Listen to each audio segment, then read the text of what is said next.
Welcome back to another edition of the ASUN Gameday podcast. I'm one of your co-hosts, Jordan Griffith, joined by William Hall, Mike DeVader. We are fresh off the first ASUN weekend where we had all six in the inaugural season play. Had some wins, had some losses. We have a lot to get to, some takeaways from officially week one. We've already talked about week 0 on the first episode. Now we're finally in the swing of things.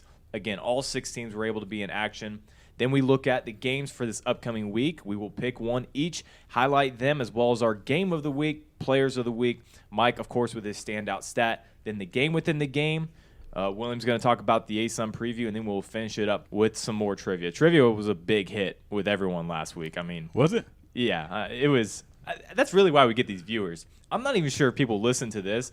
They'll tune into the ASUN Game Day podcast, go to the last 5 to 10 minutes. Skip to the trivia. I mean, yeah. It's the breadwinner of the show. It's all about the belt, though. I mean, it's all about the belt. The belt sells it. Yeah, the belt, and again, we got to add something to the belt. We keep every week we keep adding something to the belt. We got to add something again this week. So I'm sure Mike will come up with that by the end of the episode. Remember, he said pyrotechnics last time, so I think that's what's on deck for now.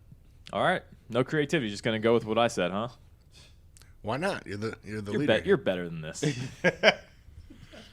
All right, I'll come up with something better than that.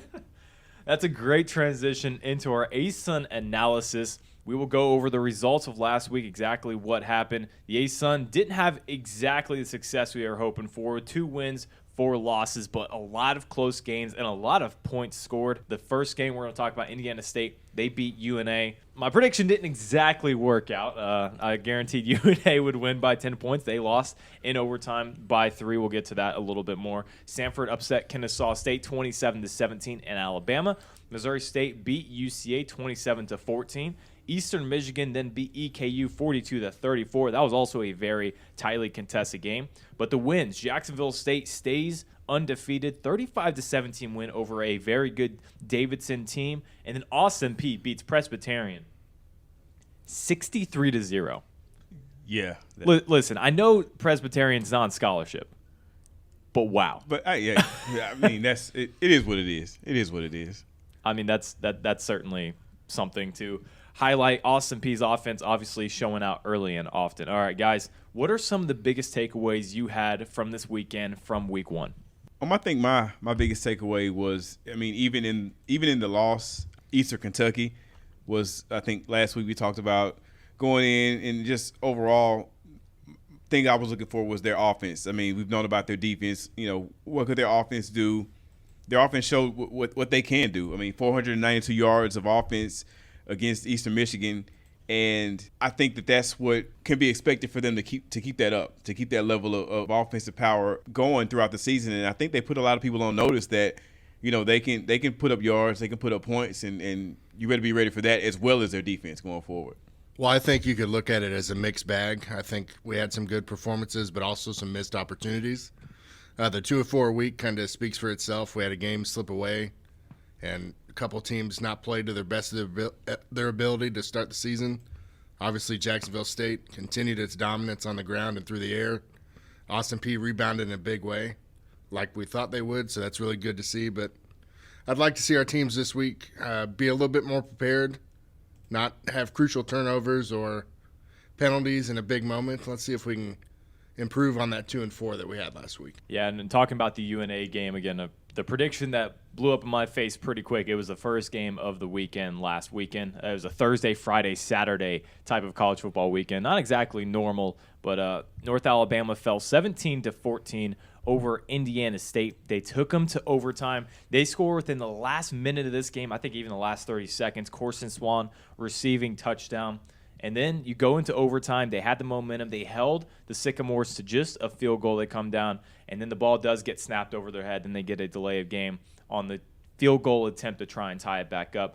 Not exactly how you wanted to end that game, but I'm still sticking with my general assumption for UNA. I still think this is going to be a very good team. They played a team that competes in, again, the toughest conference at the FCS level, and that is Indiana State in the Missouri Valley. I think that they're going to be special this year. We saw 3 different quarterbacks get snaps for him. You saw Noah Walters, Jalen Gibson, and Rhett Files. Again, I also highlighted the quarterback situation. I don't know what that's going to be like, but I do know that they have some players on the offensive side. Shanderick Powell had 84 yards with a touchdown. He averaged 4 yards per carry. Also had 4 receptions with 29 yards. I think this is a team that has the defense is starting to figure things out early on. Indiana State's offense wasn't anything special, but they held them to just 17 points as well. So it was a defensive battle all the way through. And then my other takeaway, Austin Peay's explosiveness on the perimeter. This is another thing that we've noted a couple times in the past.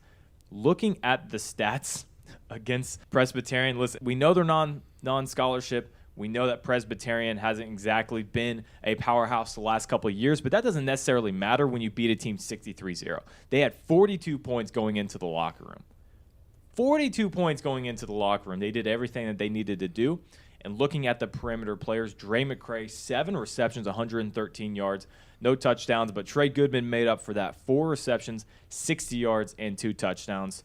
Then you also had a ton of rushing yards on the ground, 167 yards from Jackson. Evans also had 100 yards. And then Mike DeLillo, quarterback, 4 touchdowns, 254 yards. I think you also said it there, William. This was a bounce-back performance. Mike. This was a bounce-back performance for Austin Peay. A very close loss that they could have won last week with Western Kentucky. They now correct that, maybe even a little overcorrection this week, beating Presbyterian by 63 points. Well, and I think looking at both of your points that you just spoke about, the quarterback situation for UNA, once they're able to figure that out and kind of go with it, at least maybe 2 guys or solidify one, that might help their whole team because then they have a plan. They know who's playing. They know what their attack is, and that stabilizes both sides of the ball, actually, with all the players knowing this is our starting quarterback, this is how we prepare, and this is what we expect.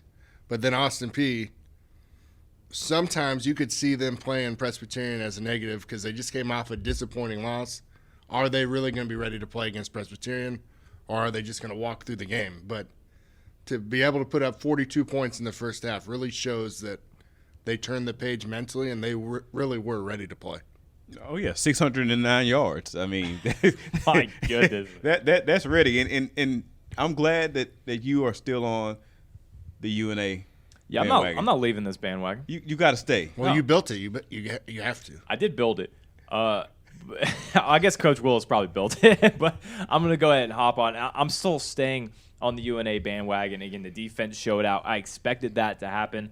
The players on the outside, Kennebrew, Cortez, Hall, as well as Corson Swan, we saw that. Driggers, and then you have a new running back, Shanderick Powell. That's another guy to throw in there. This offense has all the talent in the world. I do believe that they're going to put it together. It was the first game of the season against a top-tier defense in the Sycamores. UNA, keep them booked on your calendar. They're going to be a must-watch as the season goes on. Oh, yeah. I'm here for it. All right, we will look toward the future. Enough about last week. Coming up, we have another full slate, this time all on Saturday. It will start with Kennesaw State as they travel to Cincinnati. That's right, college football playoff last year, Cincinnati at 3:30 p.m. kick. Eastern Kentucky at Bowling Green, 4 p.m. Austin Peay also at 4 p.m. They are at home as they host Mississippi Valley State. And then North Alabama, they are at home as they host Virginia Wise, 7 p.m. kick. Central Arkansas at Ole Miss. Again, that is Ole Miss, FBS Ole Miss at 7 p.m. And to round it out, Jacksonville State at Murray State, another 7 p.m. kick. All right, guys, pick one of these games. What is something that piques your interest in any of these games? I'll go to you first, Mike. Okay, well, looking at my game of the week, the one I'm going to highlight is Kennesaw State at Cincinnati, as we just spoke about. So last week, coming off that tough loss at Samford, I really want to see how Kennesaw State responds. They did score first, but it seemed like they came out a little flat and never recovered in that game. They only scored in the first and third quarters while giving up 27 points combined in the second and fourth quarter, especially 13-0 in that fourth quarter. So I want to see if they're able to stop the passing game because they did struggle through the air on defense. 18-24, 289 yards, 4 touchdowns. They dropped in the rankings to number 18, 19, and they did rush for nearly 200 yards and 193 yards, but it was only 3.1 yards per carry. So I really want to see if their ground game can also take shape a little better. And can the Owls come out with a renewed sense of energy? And regardless of what that outcome could be at Cincinnati, they really need to show the ASUN a little bit of a different version, a new version of themselves with this game against the Bearcats, and they have to cut down on the big plays because they had 39 minutes and 6 seconds of time of possession, and they lost this game, and they gave up a lot of big plays through the air, like I said, with 4 touchdowns. But looking at Cincinnati, they're 0-1 as well, but they came on late against Arkansas of the SEC, lost 31-24. All 24 of their points came in the second half. And Cincinnati is replacing some NFL talent, Sauce Gardner with the Jets. So Cincinnati has a tough passing attack, so that'll be a big test for Kennesaw State. But on the ground, defensive-wise, the Razorbacks ran for 224 yards, so can Kennesaw State find their rhythm there on offense, try to reestablish something through the ground, and see if that helps them on Saturday. All right, William, what do you have for us this week? I wanted to take a look at the Austin Peay, the Red Out game. They're in Clarksville, hosting Mississippi Valley State. I mean, we just got through talking about them a lot with what they did last week with that offense. So I just want to see if, they can keep it rolling after that explosion against Presbyterian. This is their first ever matchup against Mississippi Valley State. And they're looking for their first victory against a SWAC team. And this is also the first time that Austin Peay is going to host a team from Mississippi since 1953. Heading to this game, head coach Scotty Walden looking for a career win number 20 as a head coach. So there's a little bit of a milestone there to achieve for the Govs. And just a couple numbers to throw out about Austin Peay heading into this game. Mike DeLillo tied for the FCS lead with 6 passing touchdowns. Dre McCray leads the FCS with 14 receptions this season. So that offense is rolling. I want to see if they can keep it going. And, they've got this game and another game against Alabama A&M, and it's time for conference play for Austin Peay. So let's see what they've got going. Looking back at last episode, something that we highlighted was Austin Peay was very much in the Western Kentucky game. The 4 turnovers is what plagued them and pretty much what led them to lose that game. They could have had the chance to beat an FCS opponent and be 2-0 right now. You beat Presbyterian. You don't have any turnovers in that game. Yes, I know the competition may not be to the level of what it has been for other teams or what it is against Western Kentucky. But now you have that turnover-less game. You don't have a single turnover. You take that into the next game and you say, let's just do that again. As long as we hold on to the ball, we know that we can beat anybody. Mississippi Valley State, the home of Jerry Rice, I know that he went to Mississippi Valley State, unlike I said last week that Eastern Michigan was home to Jimmy Garoppolo and Tony Romo. That was Eastern Illinois. Yeah. I'm glad that no one caught that and we put that one out. I look like a doofus, but that's fine. But again, now going back to Austin Peay, this offense has been dangerous. I mean, they don't have a single weakness on the offensive side. DeLillo has been slinging the ball all over the yard. And again, the wide receiving core, it is a hazard for defenses. They've been running all over the field all season long so far. I expect that to continue against Mississippi Valley State. All right, the game I'm going to highlight here, Central Arkansas at Ole Miss. Now, Central Arkansas is not really getting a break. They face a top-ranked team in the FCS in Missouri State last week. Now you have to travel to Oxford, Mississippi, and play Ole Miss, Lane Kiffin coach team. This is the first of 3 straight road games for the Bears, guys. Darius Hall had a 100-yard rushing game. We knew he would go off. We knew he would do his thing. But also Kylan James, 8 carries for 85 yards against Missouri State. That's 10.5 yards per carry. He absolutely showed out. And the offense for UCA also showed out, other than one aspect. But I will get to that aspect in my game within the game later on in this episode. They go down 20-0 going into the fourth quarter. They score 14 in the final quarter. They make that game, I want to say, competitive. They lose by 13 points, 2 possessions, 341 yards of offense, and they had a 23-17 advantage in first downs. You may look at that and say, okay, well, they scored some garbage points in the fourth quarter. I don't believe that to be the case. 20-0, again, going into the fourth, is not garbage time. You score 14 in the final quarter. Missouri State had a legitimate threat at quarterback. They were able to hold them off just enough to get back into that game in the fourth quarter specifically. But again, Missouri State offense, that is something that's just going to go off regardless. Now they face Ole Miss, number 22 ranked in the FCS, or in the FBS. They held Troy to 3 points going into the fourth quarter last week. 266 rushing yards on the ground for the Rebels. They're going to have to battle up front. The linebackers are going to have to be active in the rushing lanes. You got to make sure that they are not going to run the ball. That's exactly what Lane Kiffin wants. They want to enforce their dominance over what they will probably think is an inferior opponent in Central Arkansas. The Bears have a tall task, but I think this is something that they can do. The Bears have showed they can score on anybody. I think that includes Ole Miss. I mean, yeah, I agree with you. I think that, the way they ended that game against Missouri State, you got to kind of try to carry some of that over, take that on the road to Oxford, and do what you got to do against Ole Miss. And like you said, they can compete, and I think they believe that. I've seen it. I think they can compete. So I'm just interested to see, what they can take on the road with them. I mean, there's a good chance that Ole Miss could be overlooking this team. You beat Troy last week, and then you come in, and again, you're facing an FCS opponent, one that's also coming off of a fellow FCS loss to Missouri State. There's a chance. I'm not saying it's happening. I don't know what's going on in the building of Ole Miss, but there's a chance that they could possibly be overlooking a dangerous UCA team, Mike. Well, and everybody knows, especially watching the film, that they have a strong offense, but I'm interested to see if they are in fact overlooking the Bears. Do the Bears do something that they don't normally do, like a trick play or something early to really get the attention of the Rebels if they are indeed overlooking them? Because we know that they can score. We know that they can run the ball. They have a high-powered offense. But is there going to be a play on special teams, or is there going to be a trick play in the bag early for UCA that kind of catches Ole Miss off guard, and then we might have a ball game early, and we'll see what happens. Yeah, I think you're exactly right, Mike. All right, that's going to do it for our review and the look ahead to this upcoming week. Now looking at our players of the week from the previous week one here in the ASUN. William Hall, who do you have for us this week? This week we had actually 5 winners of our players of the week. Our offensive player of the week was split between EKU's Parker McKinney.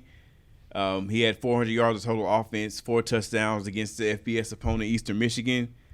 And also Zion Webb, Jacksonville State, repeats as the offensive player of the week and took home his second award of the season. Obviously scored 3 rushing touchdowns, second consecutive week that he added a pair of scoring passes. Our defensive player of the week also came from the Gamecocks, Devonta Telus, a redshirt senior linebacker. This was his first award of his career, the 5th defensive player of the week honor for the Gamecocks, and he led them with a career-best 14 tackles, 8 solo, 6 assists, and recovered a pair of fumbles also. Became the first JSU player since 2011 with multiple fumble recoveries in the game. Our special teams player of the week, Pat Nations, Eastern Kentucky. Pat Nations. Pat Nations, 7th ASUN Special Teams Player of the Week award, 2 for 2 on field goals, connecting on kicks from 33 and 40 yards, and a perfect 4 for 4 on PAT tries. So Pat Nations doing Pat Nations things. That's all I can say.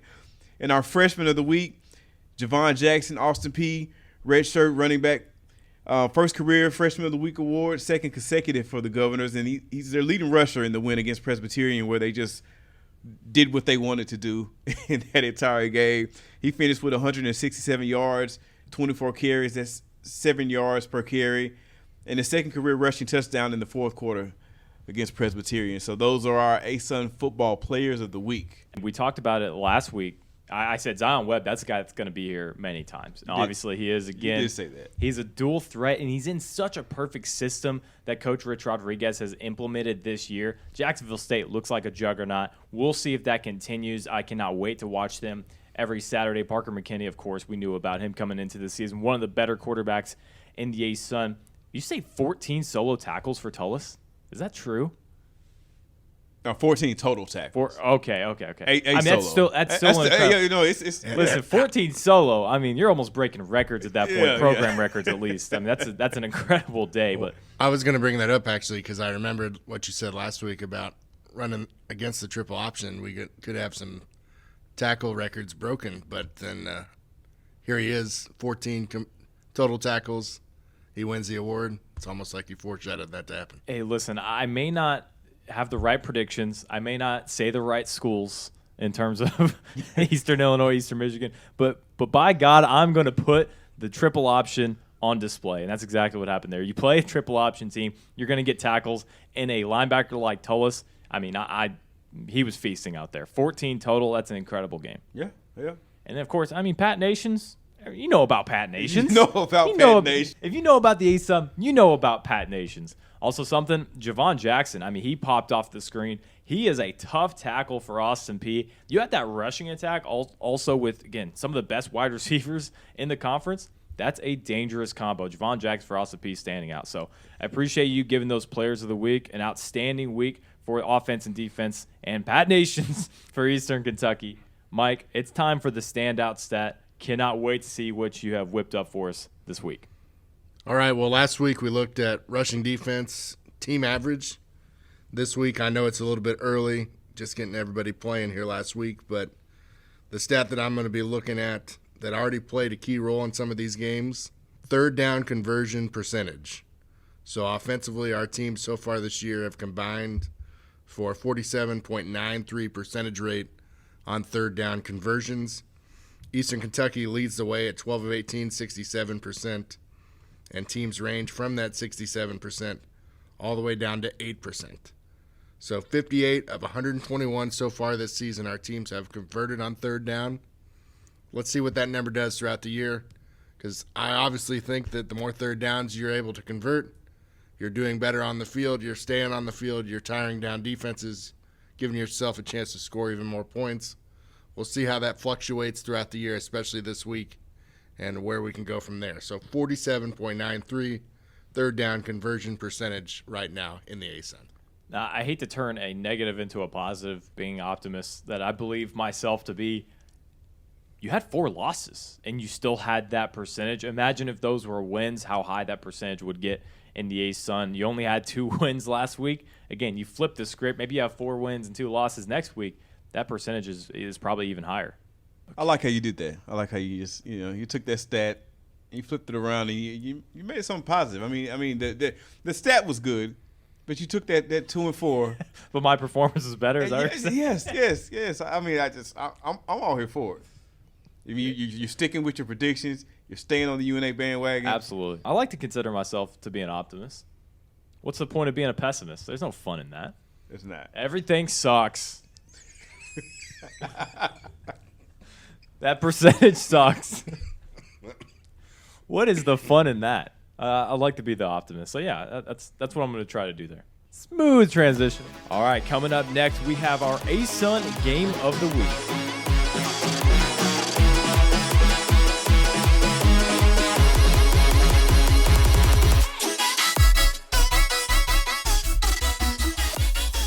Welcome back to the ASUN Game Day podcast. Jordan Griffith, William Hall, Mike DeVader. Our ASUN Game of the Week. You knew it's Kennesaw State versus Cincinnati in Cincinnati. This is going to be a great one. And, guys, I hinted at it a little bit earlier. I didn't want to give too much away, Mike. You gave some great stats earlier in the podcast about Kennesaw State, their rushing attack as well as rushing defense, and most importantly, pass defense against a pass-happy Cincinnati offense, or historically pass-happy Cincinnati offense. They have a brand new look for their team this year. They had a lot of NFL talent leave for the draft. Now they're rebuilding, or retooling, I think is probably the right word. Kennesaw State, they're in a very unique position this year coming into this week. Something that they never really have done. You look at last year, I think a lot of people are going to look at this game as the new Georgia Tech game for Kennesaw State. You looked at Georgia Tech last year. They lost by a considerable margin. That game was over within the first quarter, likely, if you want to be honest. People think that's probably going to be a lot like this year. I think different. Kennesaw State, they're coming into this game, rather than going to Georgia Tech last year, wanting a win.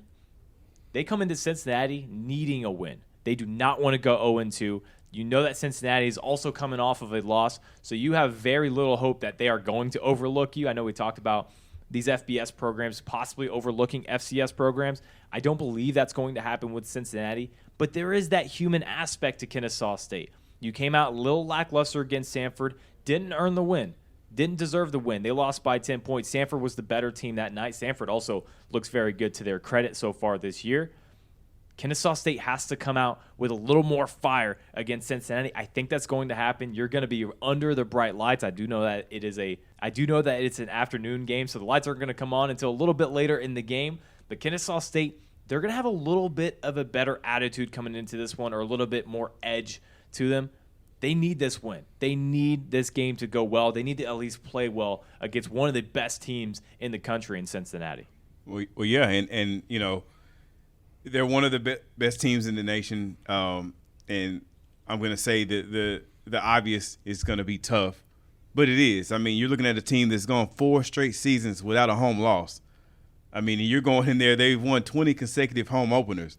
So you got to take that Samford game, and as much as you can pull out the good out of it, and just keep going, because this is the test that, I mean, you're going to see where you are, how you bounce back, and going into Cincinnati and taking on that challenge, I think is going to be enough to build KSU and get them back mentally. And if you go in there and you make something happen, you get an upset or you even compete, I think you go through the rest of the season knowing, hey, we had a tough start. We bounced back and look what we did against Cincinnati, and here we're going. Where do we go from here? But I think that this week is going to show a lot about the Owls and where they are mentally.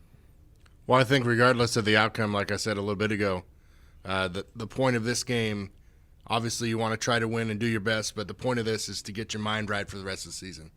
The start of the year didn't go the way that the Owls wanted it to go, but this will really show what the mental toughness and attitude of that team is really like. They're coming into a hostile environment, like you said, with those 20 straight wins. It's a home opener. Coach Fickle is going to have them ready to play whether you're ready or not. So you have to have that mental capacity to show up, know that you lost last week, but forget about it. And this will show what you're really made of, because it's human nature to get that bad taste out of your mouth. And I'm really interested to see how Kennesaw State responds, because they don't lose back-to-back games very often. They don't start seasons 0-1 very often. So I'm really excited for this game, especially for the ASUN to be able to go up against a college football playoff team. But Kennesaw State can really flip the narrative, even though they could potentially start 0-2. It could still change how other teams view them based on how they play. Going back to maybe being overlooked by Cincinnati, I can almost guarantee that's not going to be the case. Luke Fickell runs an incredible program over there for the Bearcats. And another fact that if you listen to, I believe, one of the latest podcasts that Fickell was on, he notes that Kennesaw State should have went further in the tournament last year, should have went further in the FCS playoff, and they didn't. But he knows that they should have. I mean, he's going very in-depth for his preparation for Kennesaw State, just like he probably would for any other opponent. So the fact that Cincinnati or the premise that Cincinnati could overlook Kennesaw State, I understand what they're trying to get at there. I don't think it's going to be the case. Cincinnati desperately needs this win as well. They lose to Kennesaw State and Arkansas, their season is derailed. So they need a win just as badly as Kennesaw State. Moving on to our game within the game. I'll go ahead and knock this one out. I hinted at it earlier. Central Arkansas's offensive line versus Ole Miss edge rushers. Now, we know every Ole Miss edge rusher or defensive lineman is a 5-star recruit, 4-star recruit, at the bare minimum, a 3-star recruit, and those guys probably aren't even starting. Central Arkansas, they have got to button some things up with the offensive line. They allowed 7 sacks in the Missouri State game. This pass rush is going to be a different type of monster. You cannot allow 7 sacks. You need to cut that down to 4 or 5. Obviously, you're not going to hold them without any, because Ole Miss, again, they're a terrific team, especially on the defensive end, always have been. But they did show some promise on the ground. They rushed for 210 yards in that Missouri State game. Darius Held with a 100-yard game. And talking about Kylan James again, he had 8 carries for 85 yards, one rushing touchdown for the quarterback, Will McIlvain. This is a team that shows that they can fight in the trenches. They just have to protect their quarterback a little bit better. Miss assignments need to be buttoned up. That is the game within the game for me. Ole Miss edge rushers versus the offensive line, and if they're able to bounce back after a tough week against Missouri State. I think my game within the game is probably just going to be overall the Jacksonville State defense going up against Murray State. I just want to see if they can keep up the intensity that they've had their first 2 games. I mean, they've held both of their first 2 opponents to 17 points. So can you keep that going? I mean, they've on a 7-game winning streak against Murray State. So I think they have familiarity with the opponent. I think they're confident going against their opponent. So, can you keep that defensive pressure going, controlling the other team scoring, keeping them low scoring, and then your offense, Zion Webb and the offense, they're doing what they need to do. They're pushing people around. They're making things happen. So the game within the game is that JSU defense continuing their strong play that they've started the season with. And you know what? To add on to your game within the game, I would also add on something you just spoke about, the familiarity between these 2 teams. They both played in the same conference just a couple of years ago. These teams have faced each other. They know each other very well. Now, again, Jacksonville State is pretty much a brand new team. You got a new coach, almost a new regime. Yeah. But there are some players that are still on that team that played against Murray State. I think that familiarity is going to be very interesting to see. Mike, what do you got? My game within the game, I got my eyes on the EKU offense versus the Bowling Green secondary. As we noted earlier, Parker McKinney came out firing co-offensive player of the week. 35 of 51, 351 yards, 3 touchdowns through the air, 49 yards rushing as well, and a score on the ground. Interesting note for him coming into Saturday's contest, he needs just 5 completions to be the EKU all-time leader in that category, so that's really exciting for him. Also, Dakota Allen, preseason Senior Bowl watch list. He came out playing well. Also, 9 catches for 118 yards and 2 touchdowns. So I really want to see how that offense matches up with the secondary Bowling Green, who played UCLA in their opener last week. They did lose 45-17, but they gave up 357 yards and 3 scores to the Bruins with 4 plays of 20 or more, including a long of 52 through the air. So can EKU continue their dominance and strong play through the air against Bowling Green? And I think they can give them a run for their money. If I gave you guys an over-under for Parker McKinney, 300 passing yards against Bowling Green, would you go over or under? Over. I would go over. Over, yeah. I think based on last week and what they can bring to this game, I would agree with that. I would even go as high as to say 350. Would you? I would. You are bold. I'm a bold predictor. But you also I'm also 0 for 1. you're 0 for 1, but you're an optimist. I am an optimist. And you're rubbing off on me. I'm Team McKinney 350. here. Let's go. 350. He's going for at least 2 touchdowns. I think probably 3.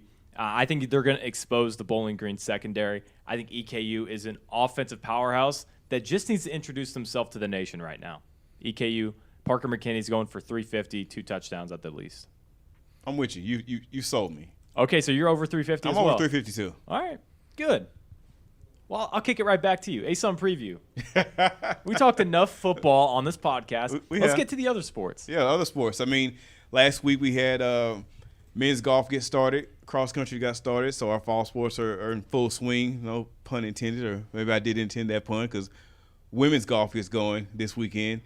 In men's soccer, Lipscomb cracked the top 25, so they're the top 20 because they're ranked number 17 now in the nation. So go Bisons.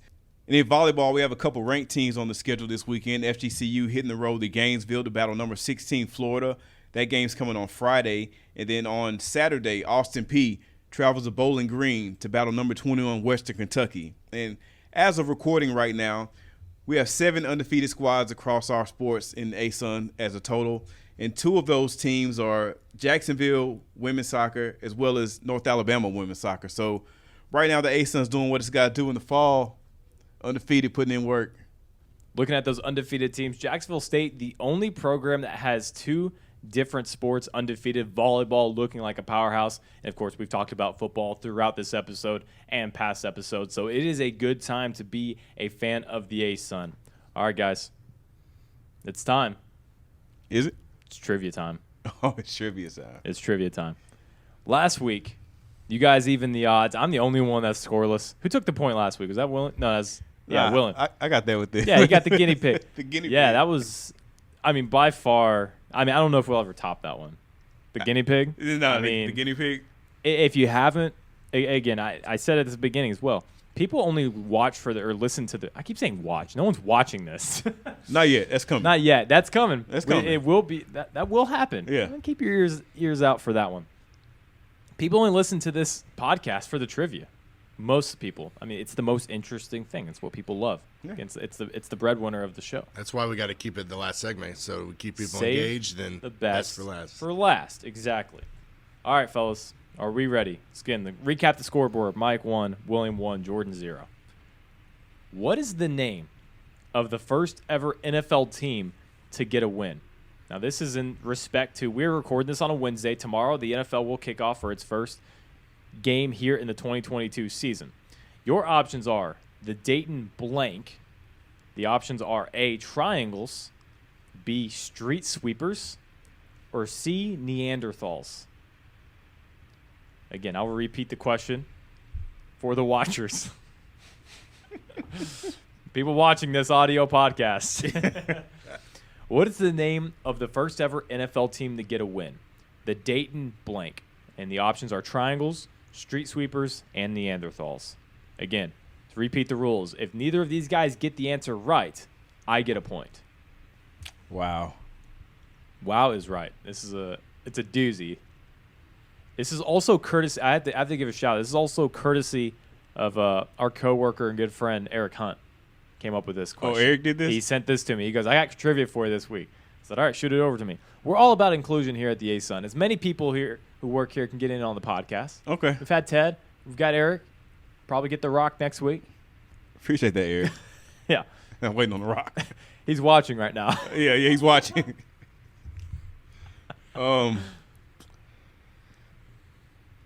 Yeah. Wow, you're thinking really hard about it. I like it. I like it. All these sound silly. Right. But, I mean, none of again, these sound like a football team. Going back to last week, the options were guinea pig, broadsword, and I don't even remember the other one. What was hiking stick. Hiking stick. Hiking stick, yeah. So I think that this kind of stays on par with what I've been doing so far in the trivia. Yeah.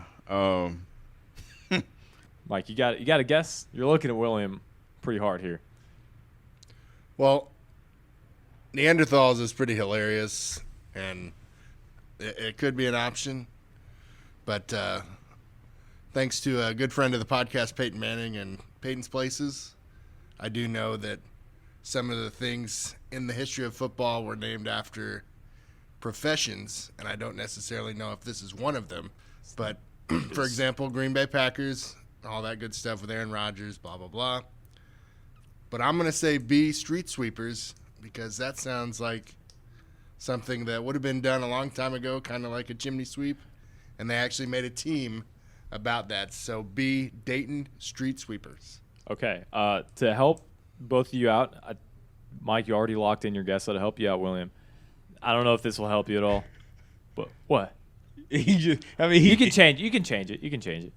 But I mean, you made it up. You came up with some pretty good. Yeah, yeah. I mean, you really broke it down. Yeah, I mean, this game, the first game was in 1920.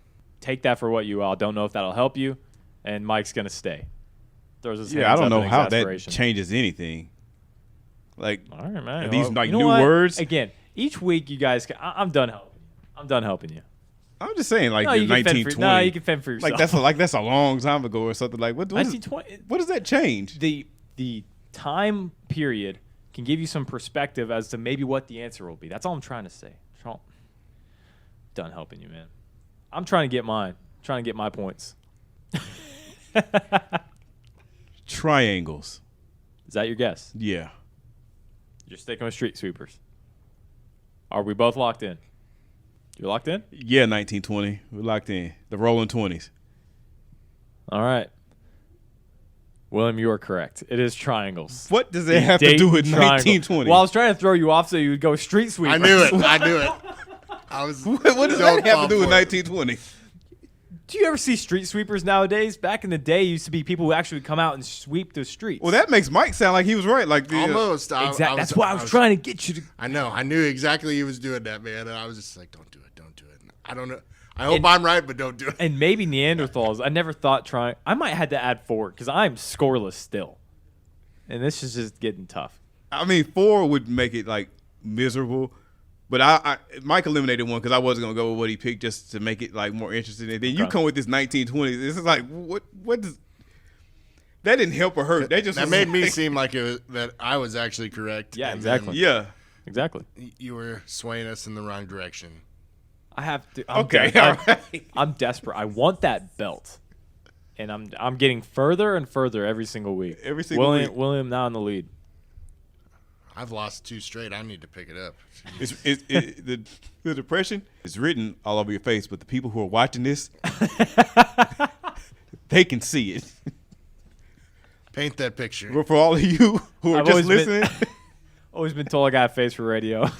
And again, I think that's a great segment to end on here with trivia. Triangles. William Hall takes a commanding 2-1 lead. 2-1-0 lead. I'm dead last. Yeah. Throw that in there. It's going to take a lot of effort to claw back into this one.